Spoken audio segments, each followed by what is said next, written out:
మందు తాగనప్పుడు మా ఆయన నేను ఏం చెప్పినా వినేవారు. కానీ ఇప్పుడు నేను ఏం చెప్పినా నా మీద చిరాకు పడుతున్నారాయన. జరిగిన విషయాలు తలుచుకుంటేనే నాకెంతో భయంగా ఉంది బాలా. అది మళ్ళీ తిరిగి జరిగితేనో? వేణుగోపాల్ లాగా సాడిస్ట్ కాదుగా బావా. ఏదో ఒకటి చెప్పి ఇక్కడి నుంచి మీరు వెళ్ళిపోతే ఏదైనా మార్పు రావచ్చు. ఇప్పుడేగా కొంచెం కొంచెంగా పనికి వెళ్తున్నారు. ఒకవేళ బయటకు అద్దెంటికి వెళ్తే ఎవరు రెంట్ కడతారు చెప్పు? నేను పనికి వెళ్ళాలన్నా ఆయన పంపించరు. ఎన్ని రోజులని పస్తులుంటూ ఉండాలి? కొద్ది రోజులుగా ఆయన వేణుతో తిరుగుతూ ఉన్నాడు. వేణుకి ఏదైనా మంచి పని చూపించాక ఈయన రెస్ట్ తీసుకుంటారంట. ఇద్దరు బాగా తాగేసి పని వెతుక్కుంటూ ఉండుంటారు. ఎవరు చేర్చుకుంటారు? కుదురుగ్గా ఉన్న వాళ్ళకే పని దొరకట్లేదు ఈ రోజుల్లో. ఇక వేళకెలా దొరుకుతుంది?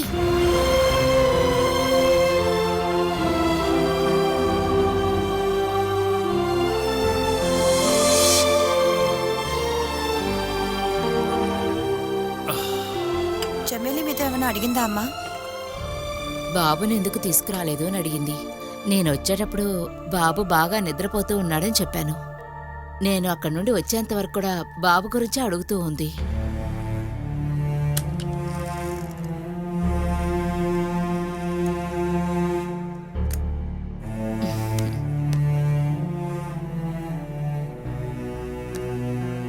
నేను డాక్టర్ని కలిశాను. చమేలికి ఆరోగ్యపరంగా ఎటువంటి ఇబ్బంది లేదు కాబట్టి డిశ్చార్జ్ చేయమని చెప్పేశారు. చెమ్మెలి నార్మల్గా లేదు. ఇలాంటి టైంలో డిశ్చార్జ్ చేస్తే ఇక మీరిద్దరూ ఇంటికి వెళ్ళి రెస్ట్ తీసుకుంటే చాలని డాక్టర్ గారు చెప్పారు. ఇక్కడే ఉన్నా సరే మీకు ఎలాంటి ట్రీట్మెంటు చేయరు. ఇంటికి వెళ్ళిన తర్వాత కూడా చమేలికి ఎటువంటి మార్పు రాలేదంటే అప్పుడు తనని సైకాలజిస్ట్ దగ్గర తీసుకెళ్తాం.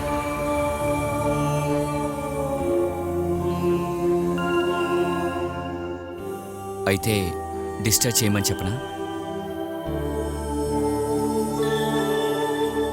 తనని ఎలా చూసుకోవాలని నువ్వేం కంగారు పడకు. మీరింకా దీంట్లో ఉండక్కర్లేదు. మనం మన ఇంటికి వెళ్ళిపోదాం. అదంతా సరిగ్గా ఉండదు. ఇలాంటి పరిస్థితిలో ఇంకేం చేయగలరన్నయ్య? చెమ్మేలిని చాలా జాగ్రత్తగా చూసుకోవాలి.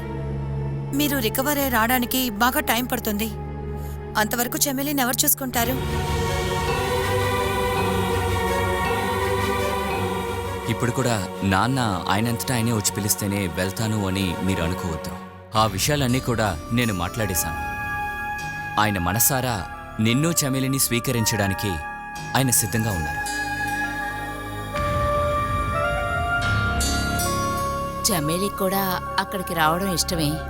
ఇంకా నువ్వేమీ వద్దని చెప్పకు. మేమందరం కలిసి నిర్ణయించుకున్నాం. ఇక మీదట అందరం కలిసే ఉండబోతున్నాం.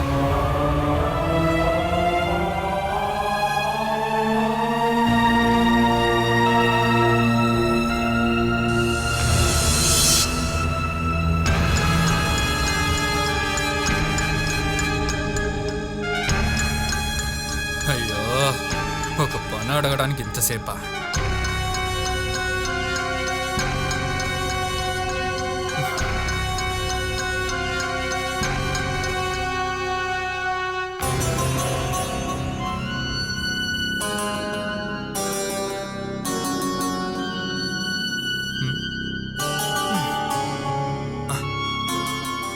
రేయ్, మేనేజర్ ఏమన్నారు? పని గురించి ఆ మేనేజర్ ఏమన్నారని అడుగుతున్నా. అదంతా పనికిరాదు, నువ్వెక్కు. ఎందుకు పనికిరాదో విషయం చెప్పు. నీ ప్రవర్తన వాళ్ళకు నచ్చదు, అందుకనే. ఓహో, వాడు నా గురించి ఏమన్నాడు? కన్స్ట్రక్షన్ కంపెనీలో 5 సూపర్వైజర్కి వేకెన్సీ ఉందనే కదా అడ్వర్టైజ్ చేశారు. ఈ రోజు వేకెన్సీ లేదంట. వేకెన్సీలన్నీ ఉన్నాయిరా, కానీ నీలాంటి ముందు కొట్టేవాళ్ళు అవసరం లేదంటున్నారు. ఓహో, నా గురించి అలా అన్నాడా? రే, ఇదంతా అడగటానికి నువ్వు అక్కడికి వెళ్ళకో. అక్కడ అందరూ హిందీ వాళ్ళే పనిచేస్తున్నారు. రేయ్, వాళ్ళు కొట్టారంటే నువ్వు తట్టుకోలేవురా. మర్యాదగా నువ్వు బండెక్కు.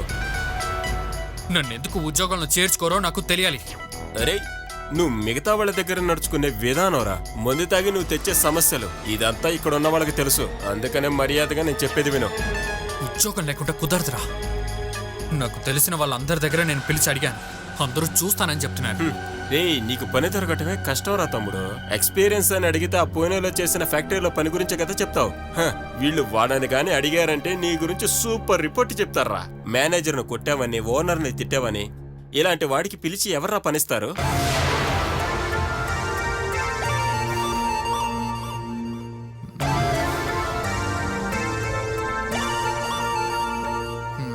ఇలాగే ఫోజులు ఇస్తూ ఉంటాడు.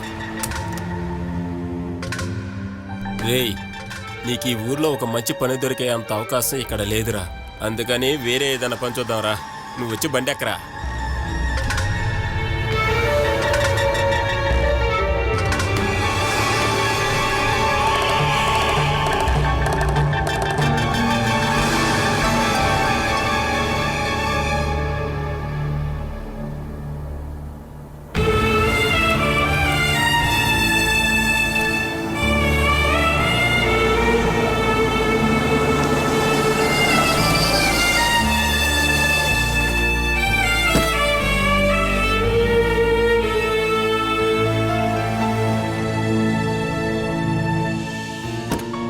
రా అన్నయ్య, జాగ్రత్త.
ఏంటి ఇక్కడే ఆగిపోయారు? రండి లోపలికి వెళ్దాం. ప్రీతి, చమేలిని లోపలికి తీసుకెళ్ళు. రా సూరజ్, నా కొడుకు. రా. రా. చూసి ప్రీతి, నా కొడుకు. అది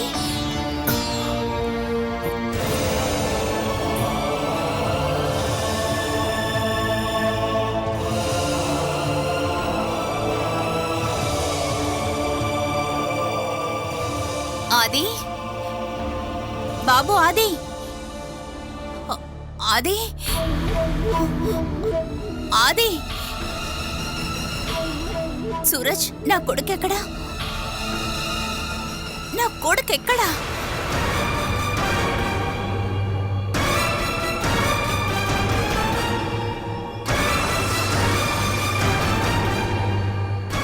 నా ఆది, నా కొడుకు ఎక్కడా? వాడెక్కడికి వెళ్ళాడు? చెప్పు సూరజ్, చెప్పు. వాడెక్కడికి వెళ్ళాడు సూరజ్? చమేలి, ఇక్కడ ఎవరు లేరు కాబట్టి వాడిని ప్లే స్కూల్లో జాయిన్ చేశారు. నాకిప్పుడే వాడిని చూడాలి. వాడు 3 గంటలకి తిరిగి వచ్చేస్తాడు. ఇక్కడికి వచ్చిన వెంటనే నాకు వాడిని చూడాలనిపించింది. నేను వాడిని చూడాలి సూరజ్. తను ఇప్పుడే వస్తాడు. నువ్వు వెళ్ళి కాసేపు నిద్రపో. నువ్వు పడుకొని లేవగానే తను నీ ముందుంటాడు. నా కొడుకుని నేను వెంటనే చూడాలి. అమ్మా, చెమ్మెలిని తీసుకుని వెళ్ళమ్మా.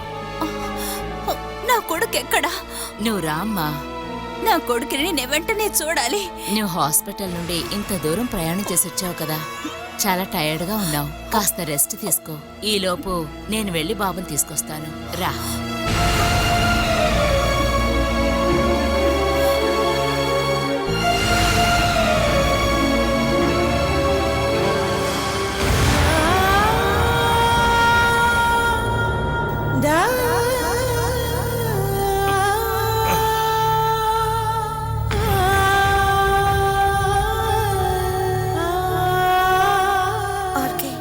చెప్పేద్దామా? చెప్పాలి. కాసేపు నిద్రపోని.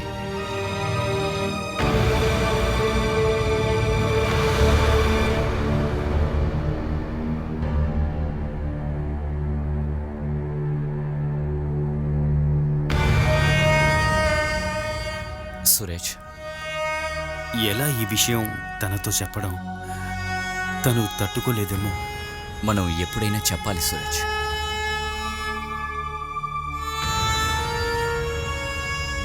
తను వైలెంట్ అవుతుందేమో అని భయంగా ఉంది. ఏం జరిగినా మనం ఫేస్ చేయాల్సిందే. ఎందుకంటే ఇక్కడ మన చమ్మేలికి మాత్రమే పెద్ద నష్టం ఏర్పడింది. అందువల్ల మనం ఇప్పుడు తనకి సపోర్ట్ చెయ్యాలి.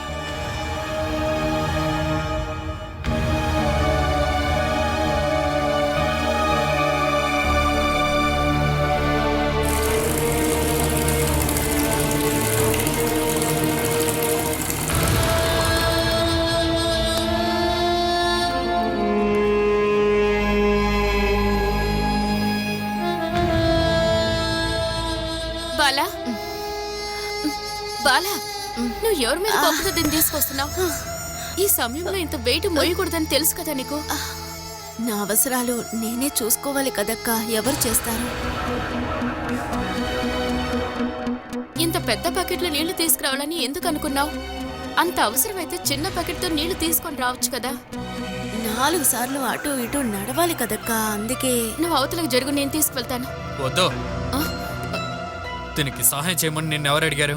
కష్టపడే వాళ్ళకి సహాయం చేయడమే మానవత్వం అనేది. ఆగమని చెప్పానా? తిను ఒంటరిగా బతకాలని వెళ్ళింది కదా, ఆ ఆశ తీరని. ఇది నా ఇష్ట ప్రకారమే నేను చేస్తున్నా. ఏయ్, తినికి ఎవరు సహాయం చేసినా వాళ్ళని కొట్టి తాట తీస్తాను. సరే, ఏది చేయి చూద్దాం. ఏమే, అది తీయతని చెప్తున్నానా? ఏ వేణు, ఏంట్రా? ఏయ్, నీ భార్య నేను కొట్టకూడదంటే మర్యాదగా ఇక్కడి నుంచి తీసుకెళ్ళిపో. ఏంటి అనిలా? అది కాదండి, బాలాకి హెల్ప్ చేద్దామని బకెట్ తీసుకువెళ్ళి అక్కడ పెట్టాలని అనుకున్నానండి. ఆహా, అది న్యాయమే కదరా. దానికి నువ్వెందుకు ఎలా నిలబడి అరుస్తున్నావు?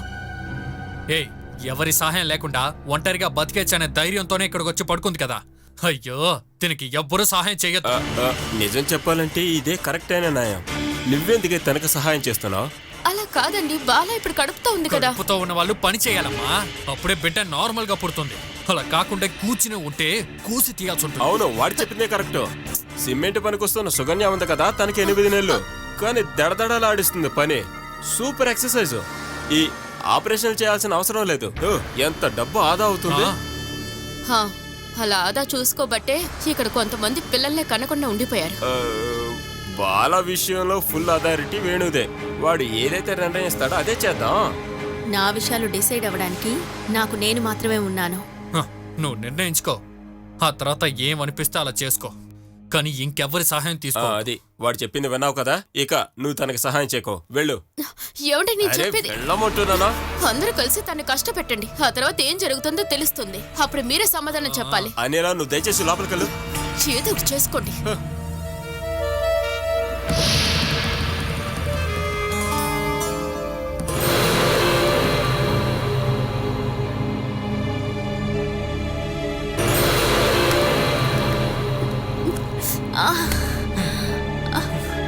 ఏంటి ఎత్తలేకపోతున్నావా? ఏయ్, ఈ బకెట్ అక్కడ పెడితే చాలు కదా. అదేదో నేనే పెట్టేస్తానులే. లేకమ్మా. అయ్యో,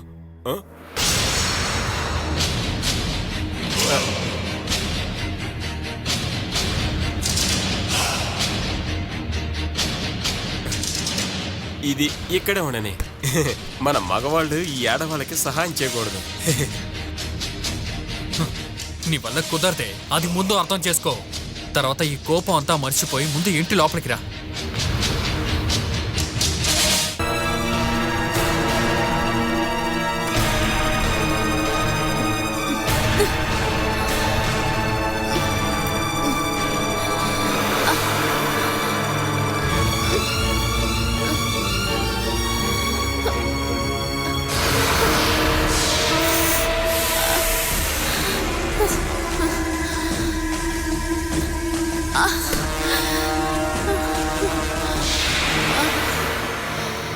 అమ్మాయి అంటే తనేరా, తను అనుకున్నది సాధిస్తుంది.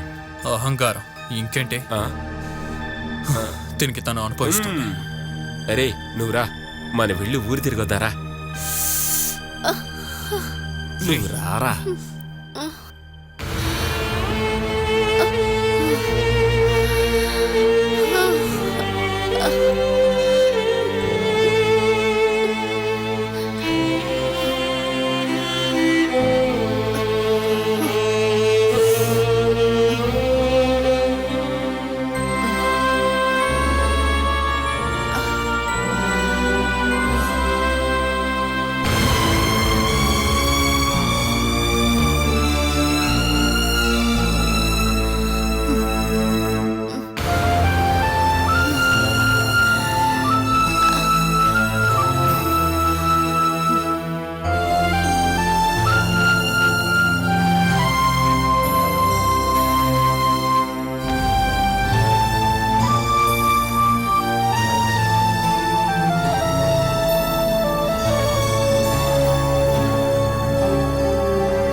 ఏంటి నాన్న సూరజ్ అన్నయ్యతో ఒక మాట కూడా మాట్లాడకుండా వచ్చేసారు?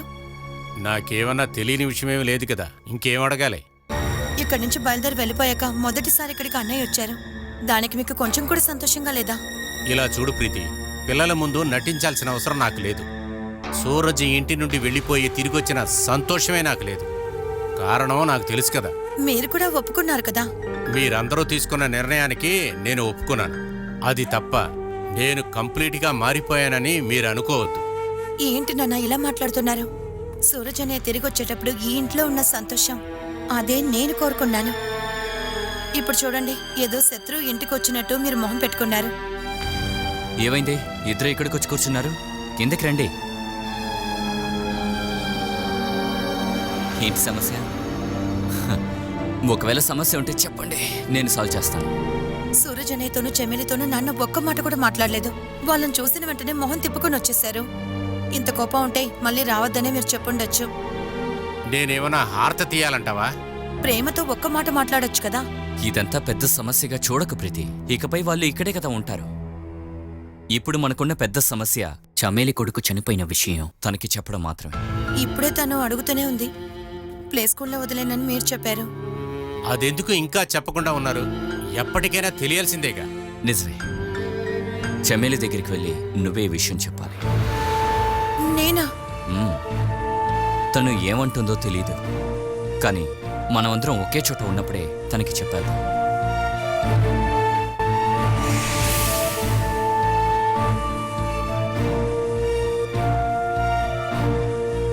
ఆ తర్వాతే నాన్నకైనా అమ్మకైనా సూరజ్కైనా సమస్య తీరుతుంది.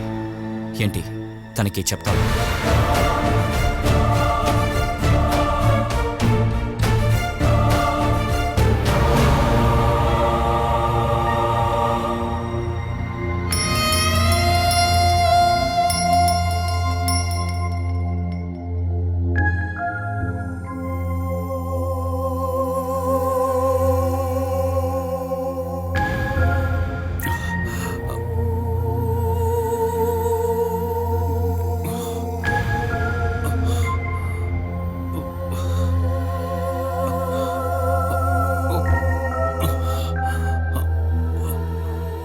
చమేలి, ఇది మనిద్దరికీ పునర్జన్మ లాంటిది. ఆదిని తీసుకురావడానికి అత్తయ్య వెళ్ళలేదా?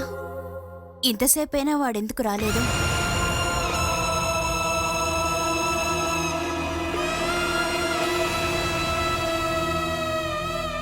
ఏంటి సూరజ్, ఆది వేరే చోట ఎక్కడైనా ఉన్నాడా?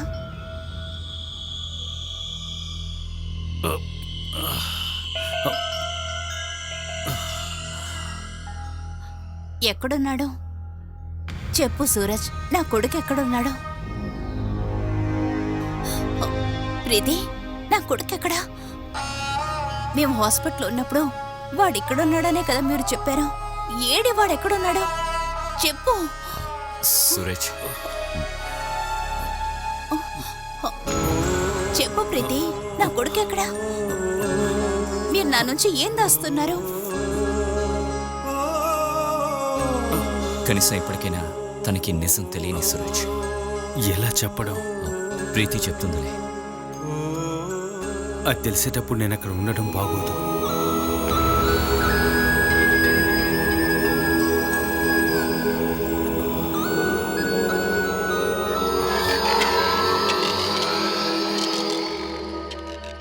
చెప్పు ప్రీతి, నా కొడుకు ఎక్కడా? ఒక ప్రమాదం నుంచి తప్పించుకుని మీరు మరుజన్మ ఎత్తి మరీ వచ్చారు. ఈ యాక్సిడెంట్లో నీకొచ్చినంత దుఃఖం ఎవరికీ రాకూడదు.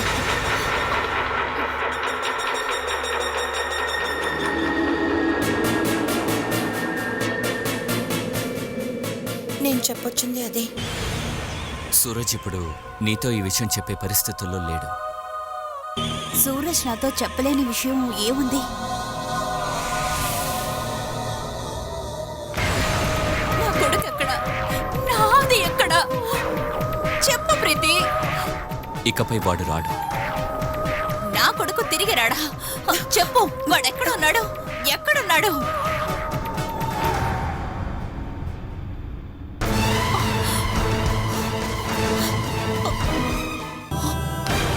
బిడ్డని చంపేశావు కదా, నువ్వు నా బిడ్డని చంపేశావు కదా. నిన్ను వదల్లో, నా బిడ్డని చంపేసి ఆ నిజాన్ని దాచేసావు కదా. నిన్ను వదల్లో, నా బిడ్డని నాకు తిరిగివ్వు. మీరెప్పుడు వాడిని ద్వేషించారు, వాడిప్పుడు లేకపోయేసరికి మీకు తృప్తిగా ఉంది కదా. లేదు చెమ్మేలి, తను నాకు బాగా తెలుసు, మీరే వాడిని చంపారు, నాదిని చంపేశారు కదా. నన్ను వదలవు. నాకు తెలుసు, మీరందరూ కలిసి నాదిని చంపేశారు.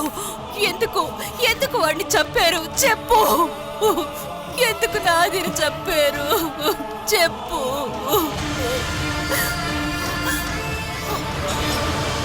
చెమ్మేలి, చెమ్మేలి, చెమ్మేలి. లోపలికి తీసుకెళ్ళండి, నేను డాక్టర్కి ఫోన్ చేస్తాను.